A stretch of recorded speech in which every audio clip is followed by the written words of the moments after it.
Thank you, Mr. President. Recently, Professor Henry Louis Gates, Jr. was arrested at his home in Cambridge.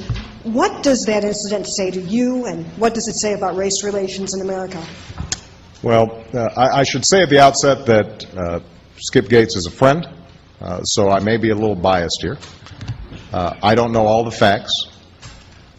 What's been reported, though, is that the guy forgot his keys, jimmied his way to get into the house. There was a report called into the police station that there might be a burglary taking place. So far, so good, right? I mean, if I was trying to jigger into, well, I guess this is my house now, so it probably wouldn't happen. But let's say my old house in Chicago. Here I'd get shot.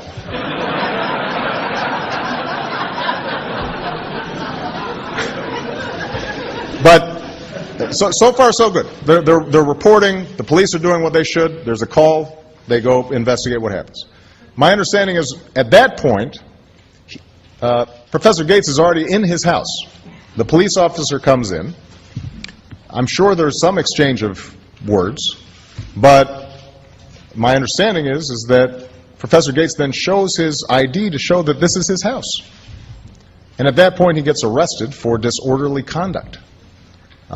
Charges which are later dropped. Now, I don't know, not having been there and not seeing all the facts, what role race played in that, but I think it's fair to say, number one, any of us would be pretty angry.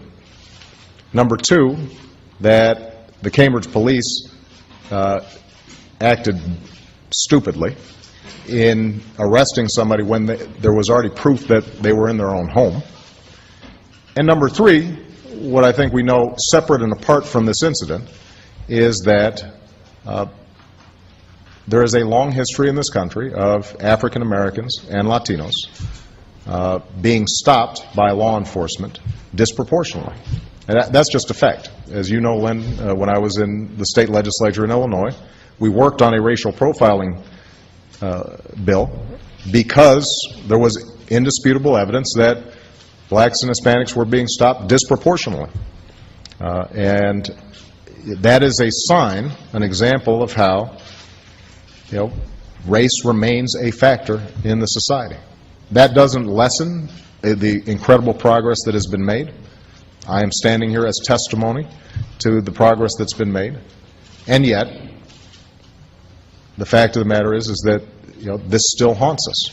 And even when there are honest misunderstandings, the fact that blacks and Hispanics are picked up more frequently and oftentimes for no cause casts suspicion even when there is good cause.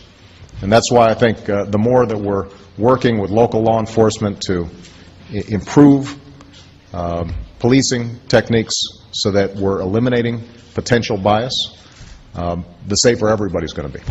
All right? Thank you, everybody.